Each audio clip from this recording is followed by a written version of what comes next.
السلام علیکم۔ آج کی کہانی کھڑک سنگھ مہاراجہ رنجیت سنگھ کے بڑا بیٹے کی ہے۔ کھڑک سنگھ مہاراجہ رنجیت سنگھ کا بڑا بیٹا تھا۔ اس کی پیدائش لاہور کے محل میں خوشیوں کے ساتھ ہوئی۔ رنجیت سنگھ نے کھڑک سنگھ کو بہت لاڈ و پیار محبت دیا۔ بچپن ہی سے اس کو فوجی تربیت دی جانے لگی تھی، لیکن کھڑک سنگھ کی فطرت باپ سے مختلف اور کمزور تھی۔ اس کے چہرے پر نرمی، باتوں میں عاجزی دیکھی گئی، مگر مہاراجہ رنجیت سنگھ کی جانشین کی فکر ستانے لگی۔ انہوں نے جلدی کھڑک سنگھ کو ولی عہد مقرر کر دیا۔ دربار کے کئی وزیروں نے اس فیصلے کی مخالفت کی۔ ان کا کہنا تھا کھڑک سنگھ میں قیادت کی صلاحیت نہیں، مگر بادشاہ کے حکم کے سامنے ان کی نہ چلی۔ کھڑک سنگھ جب جوان ہوا تو سیاست سے دور رہا۔ اسے صرف شکار، شاعری، محل کی آرام دہ زندگی پسند تھی۔ جب رنجیت سنگھ بیمار ہوئے تو دربار میں خلبلی مچ گئی۔ سب جانتے تھے کہ بادشاہ کھڑک سنگھ کو ملے گی۔ رنجیت سنگھ کی وفات کے بعد کھڑک سنگھ بادشاہ بن گیا، لیکن اس کے اقتدار کا آغاز ہی کمزوری سے ہوا۔ وزراء اور جرنیل اس کو سنجیدہ نہیں لیتے تھے۔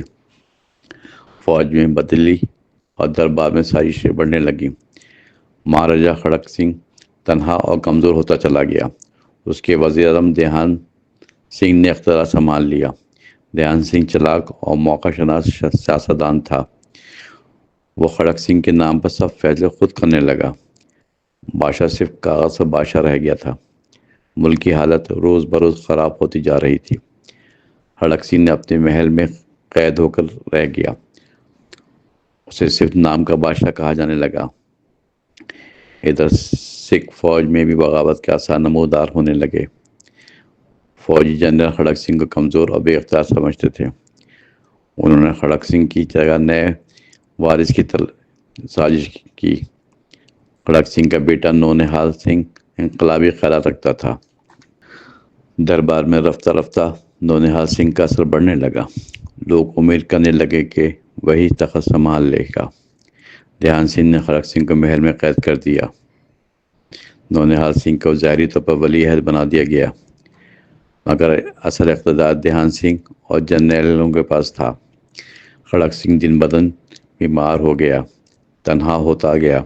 اس کی بیماری پر کسی نے توجہ نہیں دی۔ آخرکار ایک دن کھڑک سنگھ خاموشی سے دنیا سے رخصت ہوا۔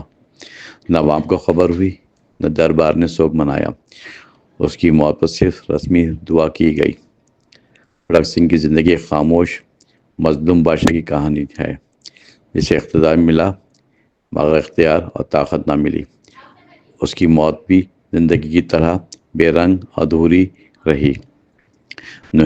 نونہال سنگھ بادشاہ بنا، مگر سازشیں ختم نہ ہوئیں۔ کھڑک سنگھ کی کہانی ہمیں سبق دیتی ہے کہ ہمیشہ کے لیے تاج پہننے سے کوئی بادشاہ نہیں بن جاتا۔ قیادت کردار، ہمت اور فیصلے سے حاصل ہوتی ہے۔